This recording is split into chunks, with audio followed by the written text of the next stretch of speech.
பீகார் மாநில வாக்காளர் பட்டியல் திருத்த பணிகளுக்கு எதிராக இந்தியா கூட்டணி எம்பிக்கள் நாடாளுமன்ற வளாகத்தில் போராட்டத்தில் ஈடுபட்டனர்.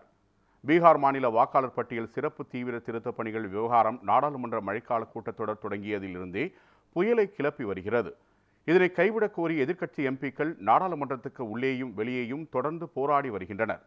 இந்நிலையில் பீகார் மாநில வாக்காளர் பட்டியல் சிறப்பு தீவிர திருத்த பணிகளுக்கு எதிராக நாடாளுமன்ற வளாகத்தில் எதிர்க்கட்சி எம்பிக்கள் இன்றும் போராட்டத்தில் ஈடுபட்டனர். அமெரிக்க அதிபர் டிரம்பின் 25% வரி விதிப்புக்கு எதிராகவும் போராட்டத்தில் ஈடுபட்ட எதிர்க்கட்சி எம்பிக்கள் கண்டன முழக்கங்களை எழுப்பினர். பீகார் மாநில வாக்காளர் பட்டியல் சிறப்பு தீவிர திருத்த பணிகளை கைவிட வேண்டும் என்றும் அவர்கள் வலியுறுத்தினர். டி.ஆர். பாலு, ஆர். ராசா, பிரியங்கா காந்தி உள்ளிட்ட எதிர்க்கட்சி எம்பிக்கள் போராட்டத்தில் கலந்து கொண்டனர்.